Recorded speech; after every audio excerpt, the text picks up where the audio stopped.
Good morning, travelers, from our second day in Madrid. We are at Thyssen-Museum. This moment feels special because this museum helped me check off one of my biggest dreams. For the first time in my life, I finally came face to face with paintings by Van Gogh, Monet, and Rene Magritte, artists I've admired for years, mostly through books and screens. Seeing their work in real life is something completely different. Of course, the Thyssen-Museum itself is a journey through time. One room takes you centuries back, while the next suddenly feels modern and bold. The building is elegant but welcoming, with wide galleries, soft light, and a calm atmosphere that lets you truly connect with the art. It's the kind of place where you forget about time completely and let you yourself wander. Standing in front of those paintings, you realize how much emotion, texture, and movement is lost in photos.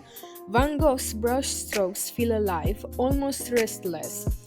Monet's light is soft and calm, like a quiet breeze, while Magritte's surreal worlds make you stop and question what you are really looking at.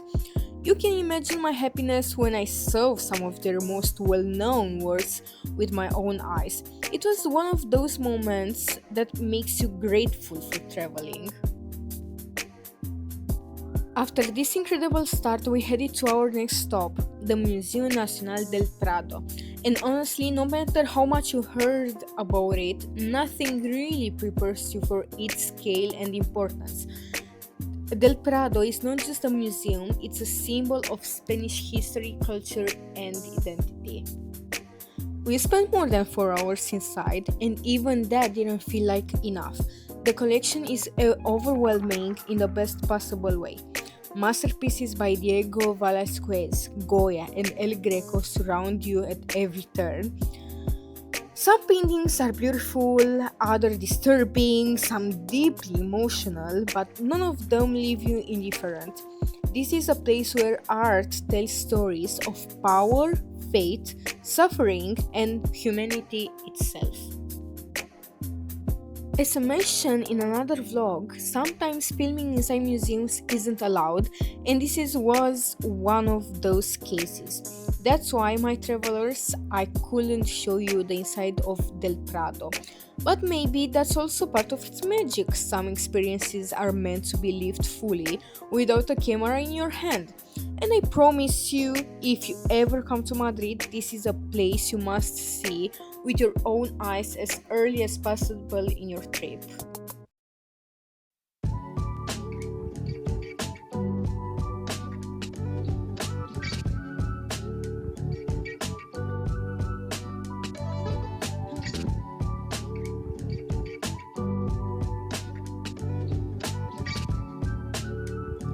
Even from the outside, Del Prado is impressive. The building is monumental and elegant with a neoclassical facade that immediately tells you this is a place of great importance. Surrounded by greenery and fountains, it feels almost like a sanctuary dedicated just for art.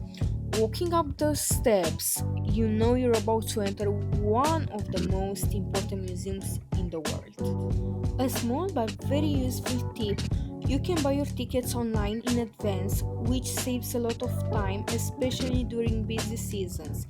And if you're a student, good news! Most of the time, the entrance is free. Just make sure you have your student ID with you because they do check it.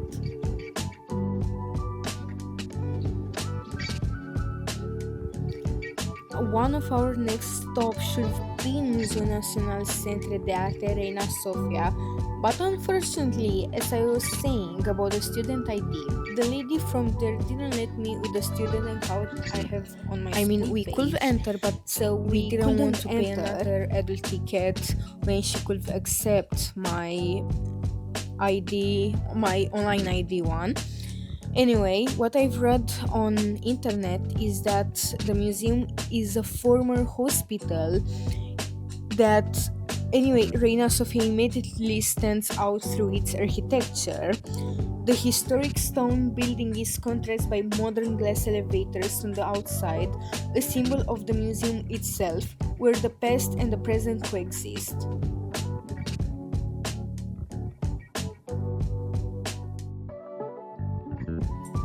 The Reina Sofia is best known as the home of Picasso's Guernica, one of the most powerful anti war paintings ever created. Standing in front of it is a moment of silence.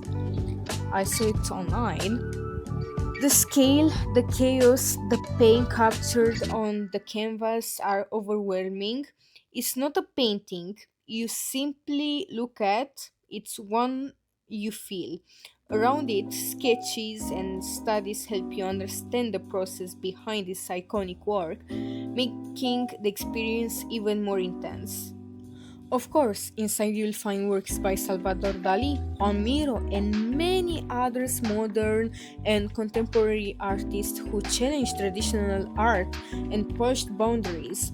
The collection reflects themes of war, freedom, identity, and social change, turning each room into a space for reflection.